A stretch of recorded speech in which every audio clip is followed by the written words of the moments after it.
Thank you to our Season 2 That Greenwich Life presenting sponsor, RMA of New York. RMA of New York is a full-service fertility center that offers fertility testing, IVF, egg freezing, male reproductive medicine, and LGBTQ family building. And with 14 clinics across Manhattan, Brooklyn, Westchester, and Long Island, they make expert care accessible. RMA of New York is changing lives and helping so many of us write our next chapter. Visit rmany.com for more info. Before we get started, I have to be honest with you about something. For the last few years, I have not been feeling like myself. Not just physically, but mentally, especially mentally. I know I'm not alone, and if you are in your 40s, we have all been going through it, even though it's something we haven't really heard much about for most of our lives, which is something we're changing right here today. In elementary and middle school, we all had that assembly about our periods coming and all the changes that take place during that time. But why haven't we been properly educated about the transition leading up to our periods stopping for good? Yes, we've all heard of menopause, but I, like many of you, don't totally know what it means for me. And perimenopause? Well, we've been hearing this word a lot lately, but many of us are still in the dark about the very thing that is happening right this moment within our own bodies. And if it's not happening to you yet, keep listening because this is the kind of info I wish I had many years ago. And for all the guys listening who definitely won't experience it firsthand, lucky you. I'm guessing you probably have a special woman in your life that you love and want to support. So thank you for being here for this convo too. It's not an easy transition we as women go through, and it doesn't follow a clear path. Some of us are waking up at 3 a.m. again and again, heart racing, mind spinning, and we can't quite explain why. We used to sleep through the night, and we used to feel like ourselves. Our patience feels thinner, our energy dips and surges in ways that make no sense. Our bodies feel different, our clothes fit differently, our cycles are unpredictable, and our moods sometimes come out of nowhere. You forget words mid-sentence. You walk into rooms and you can't remember why. We tell ourselves it's stress, or maybe it's burnout, or it's just part of getting older. We try to fix it, of course we do, with vitamins, new workouts, cutting caffeine, meditating, but nothing seems to fully work. And when we finally mention it to our doctor, when we finally take a break from caring for everyone else around us and make time to care for ourselves, we get the same dismissive line. You're too young for menopause. And then maybe we're handed a birth control prescription like we're back in college or something. But here's the truth no one really tells you. But I'm telling you, along with my amazing guests today. You're not imagining it. You're not crazy. You're in perimenopause, a chapter that can start years before menopause, but feels like no one ever warned you it was coming. And by the end of this show, you're going to feel more in control when it comes to navigating this stage of your life. Because you're not broken. You're not off. You're evolving. So if you've been feeling lost, consider this your map. If you've been feeling dismissed, it's time to feel validated. And if you've been afraid, this is your reminder. You're not alone, you're not crazy, and you are absolutely still you. Welcome to the conversation, one so many of us have been waiting to have.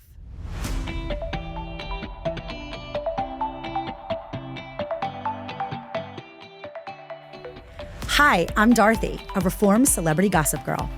For more than a decade, I was a red carpet reporter and tabloid magazine editor in New York City, appearing on all your favorite TV shows, spilling the secrets of the stars. But now, I'm a mom of 2 living that Greenwich life in the suburb of Greenwich, Connecticut. And these days, I'm using my storytelling power for a purpose far greater than gossip. My own journey through infertility, IVF, and late-stage pregnancy loss taught me this. Everyone's carrying something hard, no matter where you live or how polished your life seems. That Greenwich life isn't about status or perfection. It's about honesty, healing, and the messy, beautiful middle ground between who we are and who we're becoming. It's about the resilience it takes to rebuild when things fall apart, and the experiences we all share that remind us we're never truly alone. I'm glad you're here, and I'm glad we're in this together. If you're a regular listener of this show, then you know my road to having my daughter was long, painful, and traumatic. I've shared parts of that journey with all of you because it's so important to have the right support during one of the hardest times in your life. That's what makes this season's presenting sponsor, RMA of New York, so special. They're not just fertility doctors, nurses, and embryologists. They're a full team walking beside you every step of the way. RMA of New York is a full-service fertility center that offers fertility testing, IVF, egg freezing, male reproductive medicine, and LGBTQ family building services. And with 14 clinics across Manhattan, Brooklyn, Westchester, and Long Island, expert care is always within reach. I also have to shout out Dr. Lucky Seacon, board-certified reproductive endocrinologist, infertility specialist, and author of the upcoming book, The Lucky Egg, which is all about understanding your fertility with warmth and humor. RMA of New York is changing lives and helping so many of us write our next chapter. Visit rmany.com for more info. All right. Well, welcome back to another episode of That Greenwich Life. I am your host, Dorothy Cascerceri Simone. And today we are going to be talking about something that I know I definitely need to hear more about. I feel like my brain in recent years has just been crumbling to like a level of not even being able to work at certain times. Sometimes I think it's because I had my daughter later in life. I'm 44 now. She's 2.5. Sometimes I think it was because I went through 5 rounds of IVF and several DNCs and a D&E, and I was in that OR under anesthesia more times than I can truly count. Sometimes I feel like maybe it scrambled my brain. But what I have come to realize is that it's some of those things might have to do with it, but frankly, it's more likely that my body and more importantly, my mind are going through something at this age. And many of you who are listening are also going through it. And last season on That Greenwich Life, season 1, I had Dr. Shiva Gofrani on to talk about perimenopause. And it was one of the top 3 most listened to episodes of that entire season. And, you know, that season ran 44 episodes. So that says a lot about the hunger that we all have for this topic that we're kind of just hearing about for the first time. And today, I have somebody here who is going to help us tremendously understand this transition in our lives, because really that's what it is, right? And change is always scary, but it's going to be less scary after you listen to this episode. So my guest today, she is the author of this incredible book that just came out this past summer in July called Millennial Menopause, but I want you to hear the whole title, by the way, Preparing for Perimenopause, Menopause, and Life's Next Period, which I think is it's so smart. Just out this past July, she is a go-to expert for all things women's mental health. She has been featured in major outlets like the New York Times, CNN. She is a contributor to Westchester Magazine. She's local. She's right next door to Greenwich in Scarsdale. She's been featured on Fox 5 News, on Good Day New York. And she's also a therapist. Her day job is really as a clinical therapist, licensed in, wait for it, New York, New Jersey, Connecticut, and Florida, okay? So this girl is working so hard. I want to welcome to the show my friend and one of the biggest rock stars when it comes to this conversation, Lauren Tetenbaum. Welcome to the show, Lauren. Thank you. And thank you for that beautiful introduction. I'm always so happy to see you. I mean, you gave me so much fodder with all of your accomplishments. And I feel like when it comes to promoting something, which it's the book that you're promoting, but it's also really your brand that you're promoting. I have really never seen it done better by someone who's not a mainstream celebrity. Like, you did the podcast with Brian Austin Green. I mean, hello, like 90210 vibes. It was a life highlight. Life highlight. Like I feel like every minute that I see you on social media, and by the way, on Instagram, check her out. She's at the counselor, which I love. So it's like counselor, but counselor because her name's Lauren. Hello. But anyway, I saw you on Instagram in a sauna with Mario Lopez. It's not what you think, or maybe it is. I don't know. AC Slater and I had a moment. It's true, but I mean, and you're on a different podcast every day at a different conference. You're on a different stage speaking, and I want to talk a little bit after we talk about all of like the mental health portion of perimenopause and menopause. I want to talk about like what goes into putting yourself out there and promoting yourself in that way, because I do think that's something that I have been really inspired by myself. And I think probably people at home, they're like working on new things and they want to put themselves out there too. And it can be scary. But even scarier than that really is what's happening with all of our bodies and our minds. And there's been so much talk about the physical part of perimenopause, but there hasn't been as much conversation about the mental aspect. And that's why you're here today. So like start us out, like why this book, why now? Tell us kind of how you fell into this. Sure. So thank you again, and I'm excited to talk about all of the above. I, as you mentioned, am a licensed clinical social worker. I have always been passionate about women's health, women's reproductive rights, women's bodily autonomy, and I specialize in perinatal mental health. And as I was approaching my 40s, I realized I didn't know anything about what was next. So I went to a women's networking event. I like to learn. I like to chat and meet amazing women, much like you do. And I met this woman named Ann Fullenwider, who co-founded Alloy, which is a women's telehealth platform for midlife women. Everybody in the room kept saying things like, I wish I had been warned about menopause. I wish I had been told it can last for 10 years, that my mental health would go awry, that there are resources available. And I truly walked out of that meeting thinking, I want to tell my generation, because we don't have to go into it scared or with our heads in the sand. We can be proactive. Right. So basically you saw the need for something and you decided, if it's not out there, I'm going to create it. Yep. Which is incredible. Thank you. And so when it comes to perimenopause, one thing that really, really stuck out for me, because I need to really just jump into it. Like this is a serious thing that, do we say that all women experience? Is it like 98%? Does anybody get out of this journey like scot-free? Some women do, and that can just be the way that their biology works. They don't experience symptoms. Some women are on hormones, and so they don't notice the symptoms. Like if they're on a birth control pill, they might not be aware of any of the symptoms because their hormones are effectively regulated by that. But most women do experience symptoms. Most women do experience hot flashes or brain fog, like you mentioned. And all women with ovaries will go through menopause.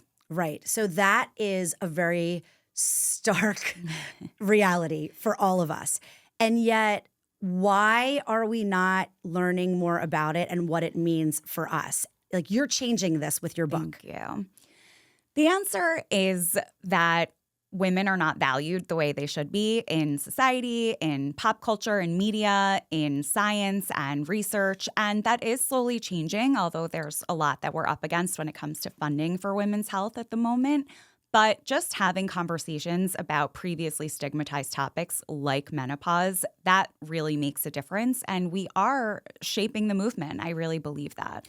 I do think that the conversation around perimenopause and menopause is following the same trajectory of the conversation around infertility and mental pregnancy health. loss and mental health and family estrangement and things that really we were never talking about and never hearing about. So, okay, your book, like, can you tell us, because I want to know like the biggest takeaway. If you could say one thing, I know probably like every chapter is like your own child. You can't say which child is your favorite, but what would you say is the biggest takeaway from the book? That you should get to know yourself, and if anything is different and bothering you, speak up and help is available. Don't dismiss yourself. Women so often say, oh, I have to go to the doctor, but I'll deal with that later, and put themselves right. I do it too. I'm not, I do as I say, not as I do. But we have to pay attention to ourselves. We have to speak up and advocate for ourselves. And the good news is that help is available. We don't have to wait till we're suffering to get help. You can get help. You can get community today. Definitely. And I feel like with going to the doctor, when you finally make that time for yourself in your schedule and you're not worrying about your daughter's ENT appointment or your son's sick visit to the pediatrician and you finally have that time, I think what ends up happening, what I've been hearing at least from a lot of my friends, is that they go in and it's not that the doctors are not well-meaning. but they really just don't know what to tell them. Yeah. There's really no way to like test for the symptoms that they're talking about. And then they're just suggested like, here, go on birth control. And, you know, If like we're that, back in high yeah. school again. And Yeah. I don't know, like that doesn't feel like a one size fits all kind of solution. But then again, perimenopause is pretty complicated, right? Like it is so different for different people.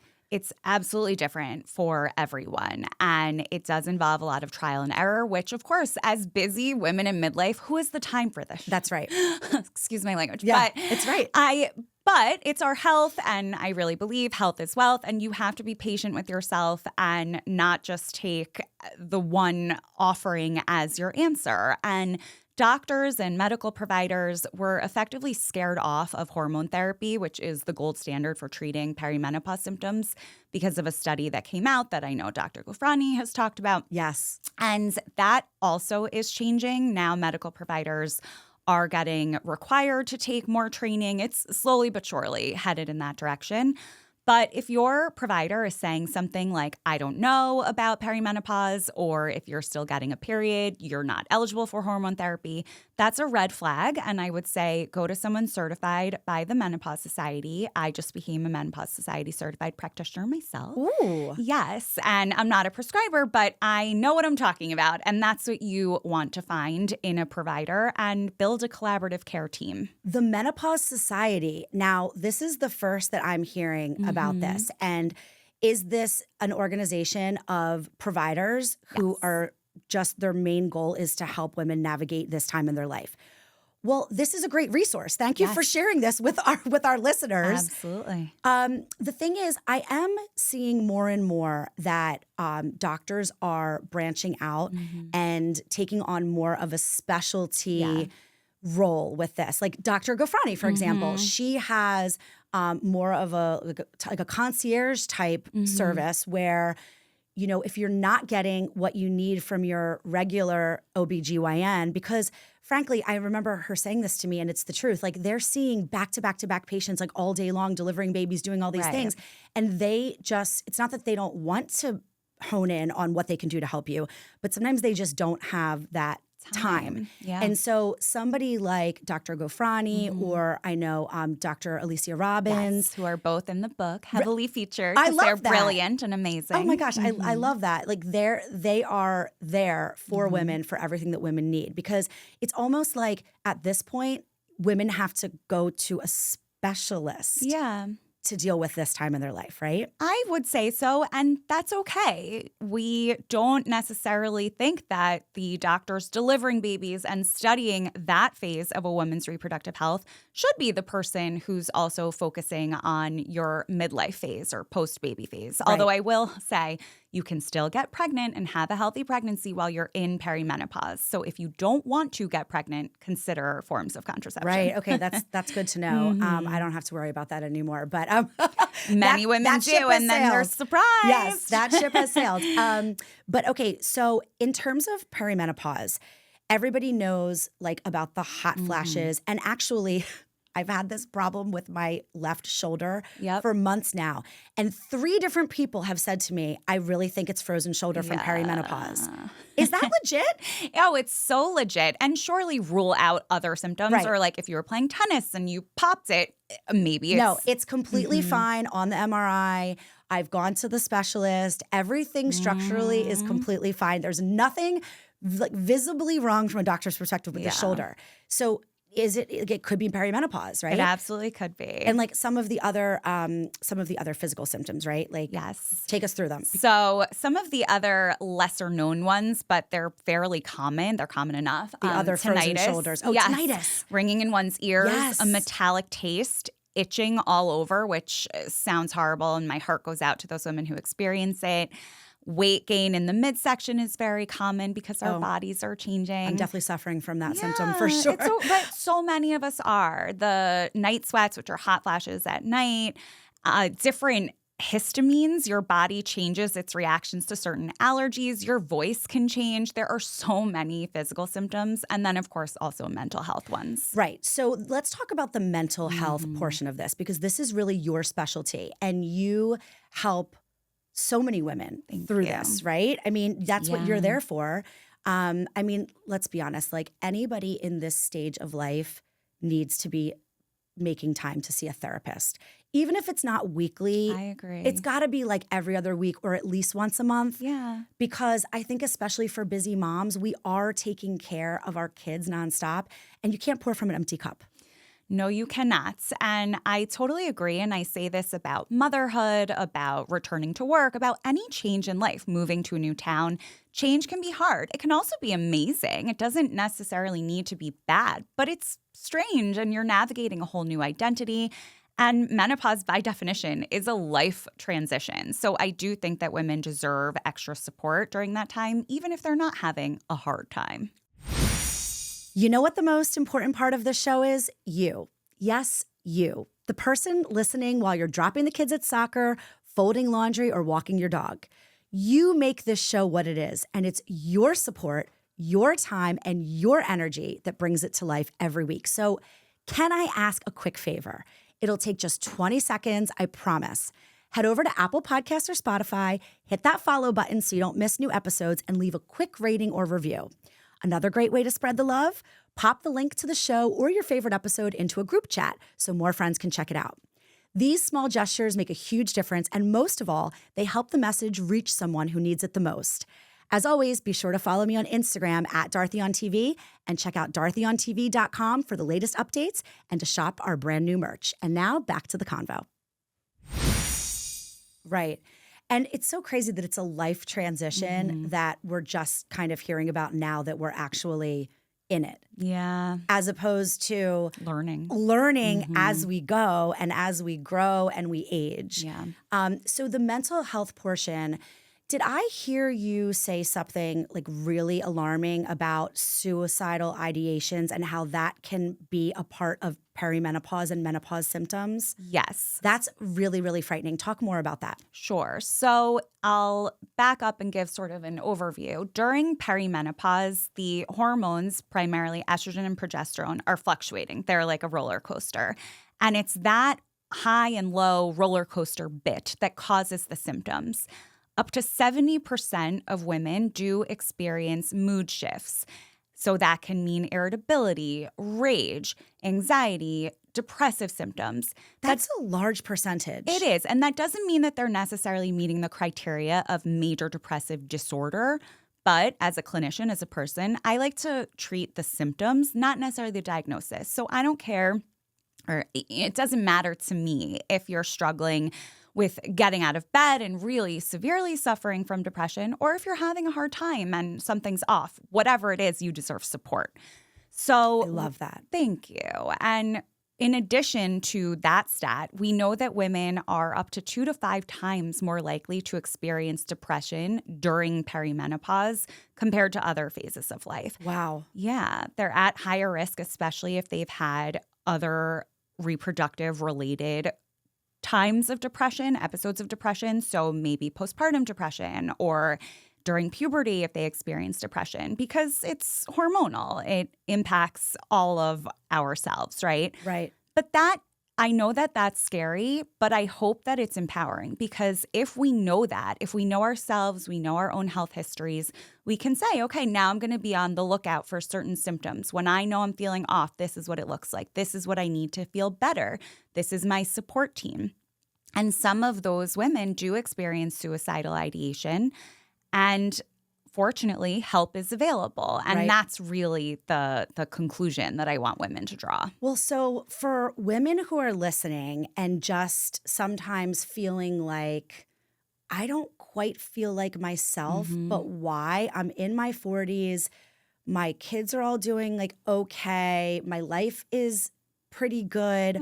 Why do I feel a little bit off? Because I've been hearing this from friends. Yeah. Could this be part of it? It could be just that your body, everything in your body is shifting on its way to menopause. Maybe you're in perimenopause and that's what's affecting your day-to-day mood. Yes, we often hear the phrase, I don't feel like myself. And actually, that we're now increasingly discovering is one of the earlier symptoms of perimenopause. It's not the hot flashes. It's not the irregular periods, which some women don't even get their cycle. it's this feeling of not feeling like yourself. And that often starts in one's late 30s, early 40s. Right. And the thing is, a lot of times I think we blame ourselves if we're feeling off, like, oh, like what's wrong with me? Like just snap out of it. Like you have Right. everything to be grateful for or happy about. And I feel like this conversation is so important for women listening and for men listening, by the way, yeah. because the other thing that I thought was so interesting that I saw on your Instagram is the fact that you recently attended a conference and you were a speaker there for like over 1,000 attendees, and half of them were men looking to support the women in their lives. This is important.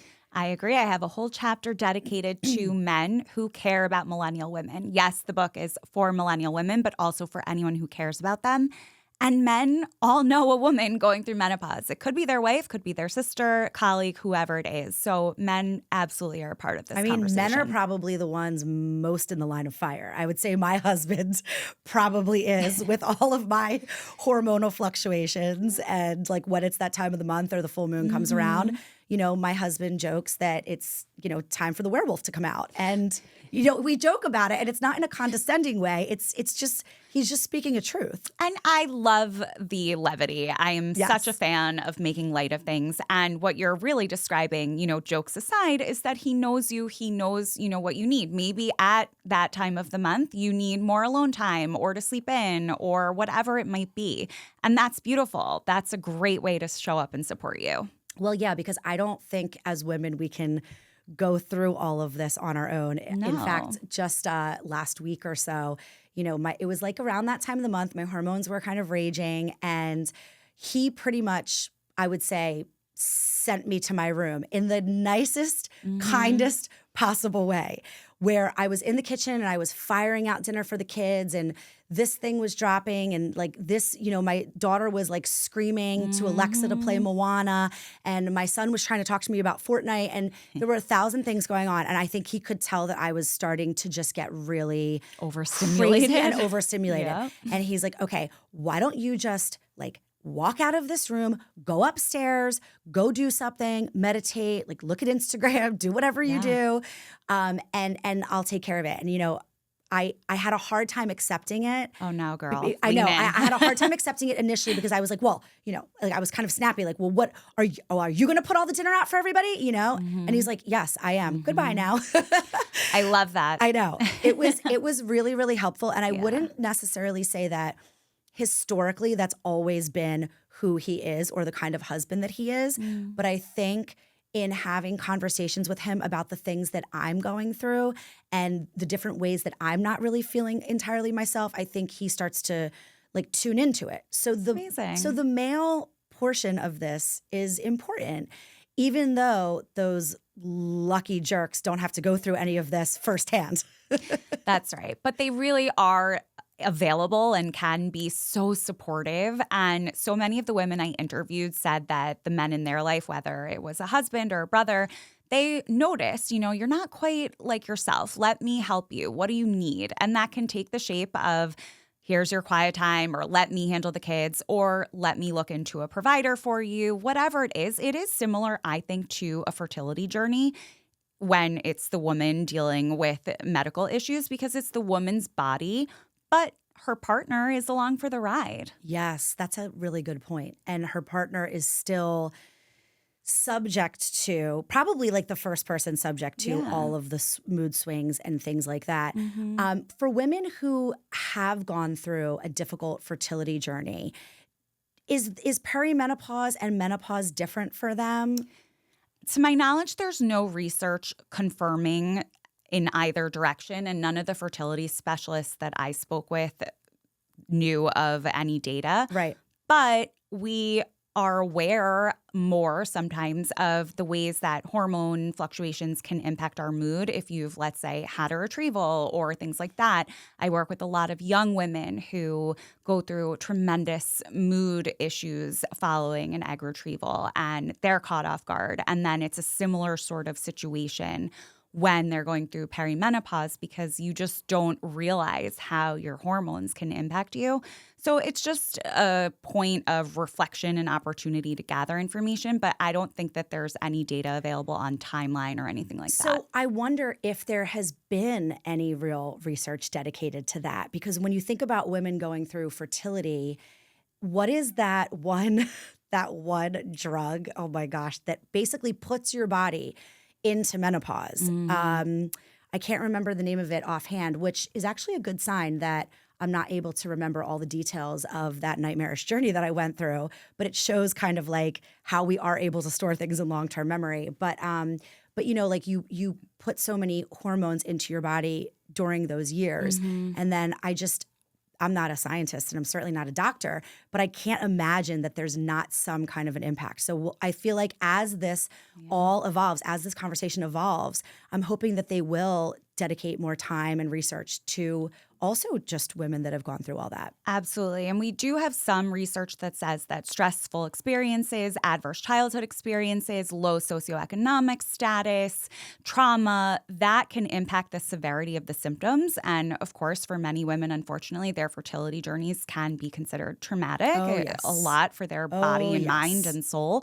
So we're learning more, and I think sharing stories and the way that you share your story is so powerful, and so let's keep talking. Thank you. I appreciate that. Well, you know, the more that we talk about all of these hard things, I feel like the more that we're able to help each other and we don't end up feeling so alone. Exactly. Because I do think one of the biggest things with perimenopause and menopause is that we really aren't alone. I mean, statistically, we're not. But it can feel that way because maybe one person is looking good and they don't have that extra spare tire around their middle and they're feeling, what is it? Menno belly. Menno belly, yes. It's the unofficial official term. Menno belly. Oh my gosh, yes. Is that what it's called? Okay, I just call it the spare tire. But yeah, and so we really can be there for each other. And it's nice to think about the fact that as your body goes through these changes, like your mental health needs that extra support. Absolutely. And we need people like you. Thank you. You know, what would you say is your favorite chapter from the book? I really, in addition to the one for men and mental health, I really am proud of my workplace chapter because I'm a former lawyer. And you corrected me earlier. I'm still a lawyer, but not practicing. Yes, you're not a former lawyer. You're just a lawyer and you're no longer practicing. Yes. Because you used to be an immigration attorney, right? Yes. Yeah, I mean, you're the real deal. Thank you. If anyone's qualified to write this book, it's you. You have all this education and life experience under your belt. Thank you. And I'm an advocate at heart, and that's why I went to law school, and that's why I wanted to include workplace policy in the book because it's such a big part of our lives. And people don't necessarily think menopause and work, you know, they don't want to necessarily talk about their personal lives in the workplace, and I get that. But much like the conversations we've been having about paid family leave and fertility treatment coverage and nursing rooms, menopause is the next phase, right? And we need workplace support, whether that's in the form of financial benefits or tangible items like access to a thermostat to deal with hot flashes. Oh my gosh, that's something so simple. And yet, do you think any workplace is caring about a woman who's like actually just dripping through her clothes? I've seen it before.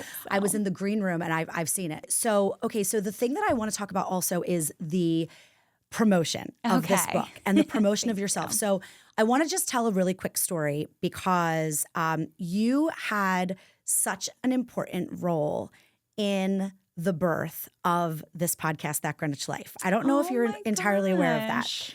But when we met back in 2024, we met at an RMA of New York, which they're my season 2 sponsor. Everything comes full circle.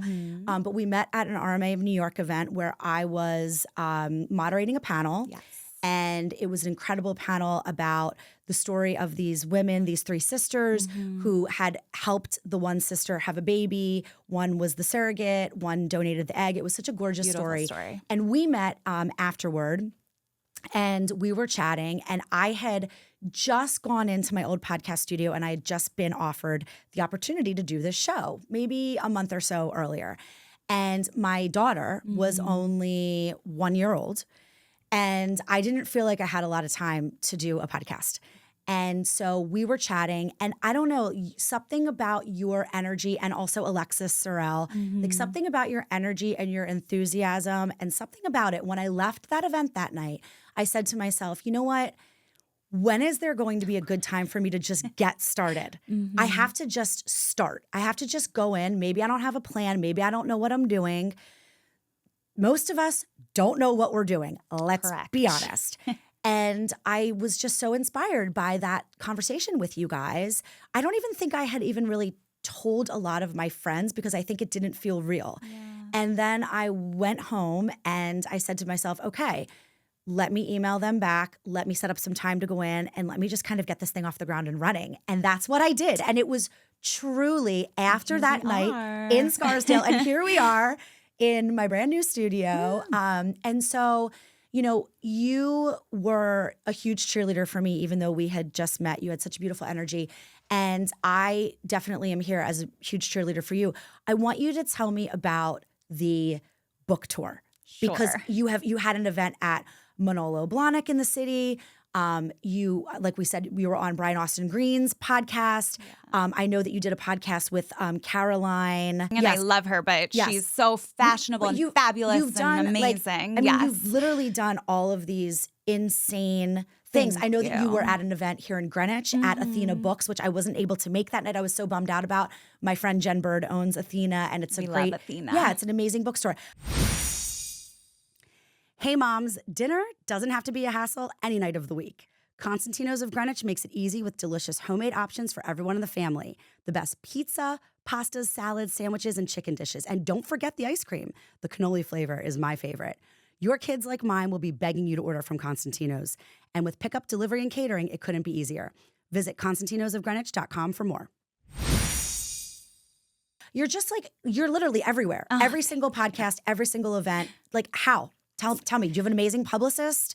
Do you not sleep? What's going on? Okay. So first of all, I love sleep, and sleep is a pivotal part of taking care of yourself in midlife and always. So no, I love sleep. I will say that my social life has been somewhat on pause. I tell my girlfriends, come to my events or come to an event with me versus grabbing lunch or dinner because I am working a lot or I'm with my kids. Right. But all that being said, I couldn't do what I've done with the book or otherwise without my girlfriends. Ooh, I love that. It's and I mean it so wholeheartedly. And whether it's new-ish friends, I moved to the suburbs in 2020. It was planned but accelerated because of COVID. When I said I want to leave my corporate law job and launch a private practice, they said, tell us where to be. We want to do mom groups as participants. We want to introduce you to our companies to come in for webinars, things like that. And it's my friend, Rebecca Krantz, who is the marketing director at Manolo and always supportive of me. So I'm so thankful to them. And then I also have childhood friends who are supportive, throwing me parties around the country. I had a friend throwing me a party in LA where Caroline came. I'm going to Miami for a friend. You were in Colorado for something? For a conference. Okay. Yes. So in addition to my dear, dear friends from childhood and new-ish friends, I have been networking and meeting incredible women. I did have a publicity team for around the book launch, and they're amazing and got me the Brian Austin Green podcast because, I mean, that was, again, life highlight. I don't have his number. But you didn't get his number? I didn't. And he and Randy Spelling and his wife Sharna are incredible, and they're the three co-hosts of the podcast, Oldish. But I will just say that connecting with other women, especially with other providers, with other journalists, anyone who cares about women's health, that has been the best part of the book tour. And then it takes the shape in different ways. And I'm so grateful for these opportunities. It's really, really cool because you're putting yourself out there what looks like nonstop. I mean, I know that you're a great mom. You have a 7-year-old and a 9-year-old. Our oldest are very close in age, 4th graders. But how are you? I'm not even going to say how are you balancing it because balance is a joke. Yeah. Balance is not a thing. No. It's not a destination. Some days you might feel like you're spending the right amount of time that feels good for you with your kids. And some days you may feel like you're not. And you know what? That's okay. You got to kind of lean into the days that you are and let go of the days that you're not is how I always try to look at it. I do too. Right? Like, yes. but you're all over the place. What would you say is your, like pie in the sky? This is where I want to be promoting the book, and like with who? Like, well, Oprah. speaking of, Oprah, Tell of me. course. But speaking of Athena Books, our girl Jenna Bush Hager is a local mom. Yes, she is. And she's a millennial and I know cares about women's health. And I just saw her speak with Athena Books for promoting her new her imprint. new book, right. Yes. And I just think she seems so warm and smart. And I feel like she's the target audience. So Jenna, give us a call. Oh, I like that. Yeah. I also feel like Reese Witherspoon. I feel like everything that she's doing with her book club, and she just did a big conference. Yeah, and, shine away. And you also have an amazing connection with somebody that is so important to me, Dr. Lucky. Yes. Seacon. Yeah. She was my special guest in my first episode of this second season. She was on stage with me at that Greenwich Life Live. I know you were there as well, and we had so much fun. But Dr. Lucky is such a force. And then also, I feel like, have you connected with, I think I saw that you did with Tamsin. Yes. So Tamsin has been a huge support, and we've been on this kind of menopause circuit for the last year. So and this she's is always Tamsin cheering me on. Fidel, and I know her from back in the day talking celebrity news on Fox 5 and connecting with her and being interviewed by her and things like that. And she is she's a big voice in the menopause movement sphere right now. Movement. Yes, I love that. So, okay, so like really networking is a huge part of it. Yeah. And then, I mean, how do you prepare? How do you prepare for all of this publicity that you're doing? How can people who are trying to get their brand to the next level, how can they kind of follow this thing that you've created, this path that you've created? Well, thank you so much for the compliments. Yeah. And you were making me cry earlier when you told your story, because I'm so happy that you took this step and here we are. And what's the most beautiful, in my opinion, is that you're having a lot of fun with it. Yes. And that's amazing. And that's what we all need to do. We need to enjoy ourselves.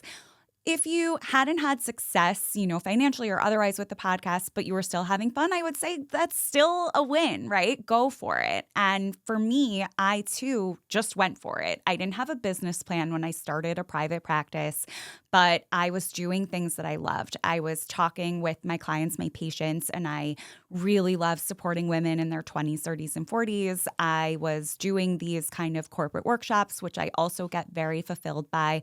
I was constantly learning, whether it was from a fertility specialist like Dr. Lucky or Dr. Taranay Nazem, who's also at RMA and in the book. It's just amazing to learn, to enhance your life. That's how I feel. And for me, I am authentic. And I know you and I share a love of hot pink. Yes. And, is it the most corporate looking thing? No, I don't care. And I'm still going into businesses. And if they don't like me for that reason, then we're not the right fit. I love that. Yeah. I love that. I said something very similar to that when I was a speaker this past summer at Haven, which is an awesome, like, for anyone who's listening and you're in the Greenwich area or Darien and you haven't checked it out, it's an incredible co-working space, but it's really more of a community. Yes. And if you're an entrepreneur especially, and you're working for yourself, or you're just like, a lone ranger of one, it's a great place to go to be able to like bounce ideas off of other entrepreneurs. But I said the same thing. I said, if I'm up for some kind of an opportunity to do like an MC gig for an event or whatever, and there's something about me that is not quite the right fit, or I'm not polished enough, or I'm just like a little bit, too honest or too raw, that's okay. Right. Because that is not my opportunity then. And that's how people, I think, really have to look at growing their business, growing their brand.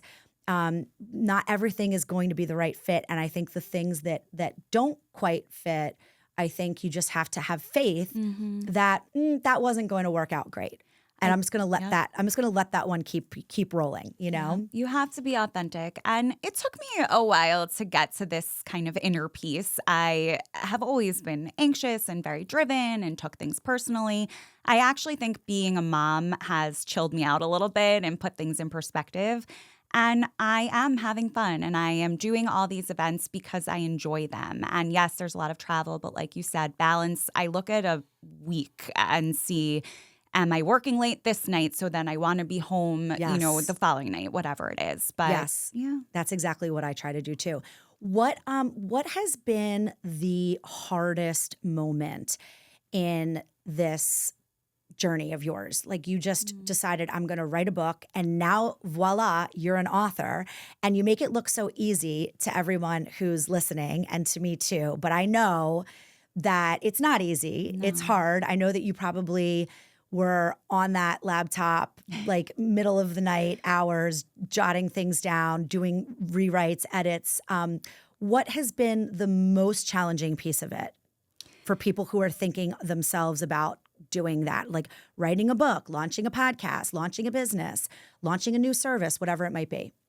Practicing what I preach about self-care. And I was literally writing chapters on the importance of strength training and connecting with friends. And I believe in that. And I also now have the scientific data from the dozens of experts that I interviewed. But of course, it's hard to carve out that time sometimes. Right. And I got better at holding myself accountable. I am not perfect. I'm still working on it. Yesterday, I had to skip my workout, but I'm trying, and I think that's all we can do. Skipping a workout. Yeah, I've been skipping my workout for like a solid 1 or 1.5 years, I would say. I totally get it, but we'll work out together. We'll hold each other accountable. Exactly. Well, now it's sad. It's, you know what? I shouldn't say it's sad to say. I should just say, you know what? This is where I am at this moment. But my goal these days is to do 1 Pilates class a week. Great. And I need more. I definitely need more for strengthening, but I have to start somewhere. Yeah. And you know, I've talked about this a lot in the last season of the show, but the reason that I wrapped the show, because everybody was like, oh my gosh, why is it ending? Why are you ending the season? I'm like, you guys, it was 44 episodes. You were tired. Weekly. Yeah. I was tired, but also I knew that I needed to return to some of the other things like playing tennis and things like that, not because I'm some like Greenwich snob, but because my body needed more care and attention. And I was running myself a little bit ragged. Yeah. And also I needed to take a step back because I think sometimes when we accelerate at such a fast pace in our career, sometimes we have to take a step back and then go back and kind of build the infrastructure. Like my website at the time was total garbage. I had somebody design it back when I was still reporting on the Olsen twins, most likely. You know, I mean, it was a dinosaur. And you can hire someone to do it, but it still takes time for you to go through and edit it. And it's brand new and it's fabulous and it encapsulates everything now that my brand is and that my new business is, you know. You talk about the pivot that you made with being a lawyer, and you are still a lawyer, but being a lawyer and then moving away from that to do something completely different, which is help women. And do you do couples also, or just women? Occasionally. It depends on the issue. I do a lot regarding communication around the mental load. So sometimes I will see women and their partners. That's a good one. Yep. But you do so much for women and, you know, sometimes with their partners that's so different than being a lawyer. And now you're doing something that's even more different, which is being an author and sitting down and writing it all out. It's just really, really cool. Thank you. And I genuinely care about these issues and I care about women and women's health. And that's really what keeps me going. And I am very fortunate to do what I do. It's great. So for women who are going through all the symptoms and they're not quite sure what it's all about and they're not really quite sure what to do, what would you say is their first step? call you probably, right? Yes, I do think so. And I think I have such a privilege of seeing women regularly and in raw and vulnerable states because we are able to say, you don't usually react this way to something. Or they'll come to me and say, my coping mechanisms are out the window. Suddenly I can't stop crying or I can't stand my husband's chewing. What's wrong with me? Oh my gosh, husbands It's chewing. a big one. That's a big one. My husband told me a story about a friend of his who, when they were going through IVF and loss and things like that, he said that he had to stop eating yogurt around his wife because She wanted to punch him. she wanted to punch him every single time. And I'm pretty sure that my husband chews just fine. But in the last couple of years, this guy cannot eat so much as a jelly bean without me just like, can you stop? Can you just stop? Can you go eat that in the other room? Is that part of it? So not officially, but yes.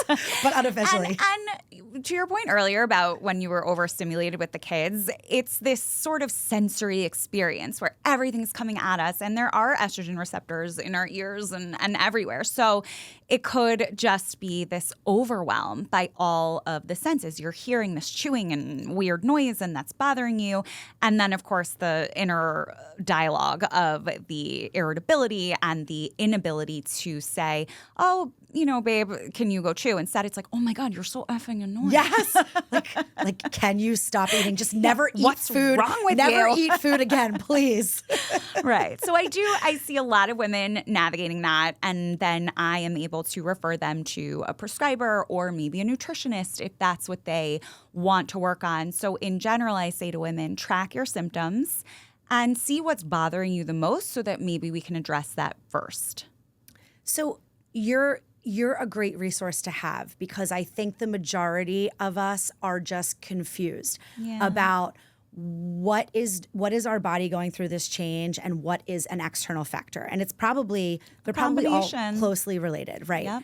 And then when it comes to menopause, and it's funny because Dr. Gofrani educated us all last season here on That Greenwich Life Live that menopause is actually the moment. It's like the minute, the second that your body kind of shuts off in terms of like it's what it was doing reproductively and your ovarian the function. ovarian function, right? And I thought that was actually really interesting. No one knows. No one knows, but I thought that was really interesting. And the whole menopause conversation is another portion of it because you would probably say that once we all cross that threshold, like that menopause threshold, because we don't go really into menopause. Whatever is after menopause is post-menopause, I think Dr. Gofrani shared, right? And once you're post-menopause, you are always post-menopausal. Right. So menopause is not necessarily the cause of something like osteoporosis or Alzheimer's, but it is a moment of increased risk. And we have to continue to take care of ourselves even if our symptoms abate, which they often do within a few years of your last period. But we now know as of last week that hormone therapy started in one's early 40s or earlier in the perimenopause phase can be really helpful for disease reduction, quality of life. And in general, it's just important to know yourself and to know your options. And that's why I wrote the book. It's so good. And by the way, I need to grab the book. And I love the first line of the book. Get in, millennials, we're going through menopause. Because I love that you are tailoring this to the millennials, like all the pop culture references, There's the Babysitters Club. The Olsen twins, as you just mentioned. I'm like, they're in the first chapter because that's my coming of age story. And I think that we can all relate and, like we said earlier, have some laughs. Yeah, for sure. Okay, so if we want to purchase the book, okay, it's Millennial Menopause, Preparing for Perimenopause, Menopause, and Life's Next Period. Where can people buy this? Amazon. I feel like you can buy everything on Amazon. Yeah. Amazon, Barnes & Noble, wherever books are sold. Athena Books in Greenwich. We love you. We love Athena Books. This book is so great, and I've scanned through it. It will take me a little bit of time to get through it all because it takes me about 7 months to read books these days. But I thank you so much. If people want to find out more about you, you are at Counselor, right? Counselor, not the Counselor. The Counselor. The Counselor on Instagram. And then your website is thecounselor.com. You shared so much great information with us. Yeah. Lauren Tetenbaum, she was an incredible guest today. I'm so grateful that you were in here. It's guests like you that make the show what it is and make it, even more interesting. I know that last season I polled people, do you want me to do all solo episodes? Do you want me to do all guest episodes? And luckily, people did say a combination of both. They do want some of the solos, but I just love having great guests that are so much smarter than me and so much more well-versed in a particular topic. It's nice to be connected like this, so thank you. It is. And also, I have a lot of gratitude, not just for my guests, but also for the many sponsors and partners that have made this show possible. Obviously, RMA of New York, they're my presenting sponsor for season 2. They have been incredible. I love everything that they stand for. Their doctors are wonderful. But also, I'm going to give a couple shout outs to Constantino's of Greenwich. I don't know if you've had a chance to head over there, but it is our go-to favorite spot to order pizza. Their homemade ice cream, I don't even really like ice cream. The s'mores flavor, the cannoli flavor. My son begs us to order Constantino's at least once a weekend, and we do. Amazing. My friend Robin opened this place, and it's the best. It's like our favorite place in Greenwich, so definitely something to check out. Also, Room for Paws Pet Resort in Stamford. That is like our dog Bleeker's home away from home. I have always been an overprotective mother. I became an even more overprotective dog mom. It's like really, really sad how I helicopter this poor animal, but we worry, right? Like you have a Cavapoo, you worry. And Room for Paws has just been so good to him. I don't feel guilty about leaving him. I don't feel guilty about spending the money to leave him because I feel like just like we send our kids to like summer camp because it's good for them, he goes to his little doggy camp and has all of his socialization and stuff. And also Sarah Stone from the Forbes Higgins Group, my dear friend, she's another sponsor of the show. She is like the realtor that she's also like your therapist, and you kind of need that when you're going through like house hunting and that kind of thing. She's amazing. She has supported my show from day one. I'm so grateful for her. Greenwich Med Spa. I mean, like literally my face looks like this. Thank goodness. Thanks to these people at Greenwich Med Spa. They're incredible. Botox, facials. I'm going to be going in for Fraxel soon to get rid of some of these brown spots. There are so many more to list, but that's all that we're going to talk about for today. So anyway, thank you guys so much for tuning in. You can always follow me at Dorothy on TV on Instagram. Check out my website, DorothyOnTV.com, and shop that Greenwich Life merch. All of the day-to-day updates, even though the podcast is once a week, the day-to-day updates are all over my Instagram, and you can follow along. And we have a lot more conversations about a lot of fun things. I'm so grateful to all my listeners. Thank you guys so much for tuning in, and I will see you all next week. Bye. Thank you to our Season 2 That Greenwich Life presenting sponsor, RMA of New York. RMA of New York is a full-service fertility center that offers fertility testing, IVF, egg freezing, male reproductive medicine, and LGBTQ family building. And with 14 clinics across Manhattan, Brooklyn, Westchester, and Long Island, they make expert care accessible. RMA of New York is changing lives and helping so many of us write our next chapter. Visit rmany.com for more info.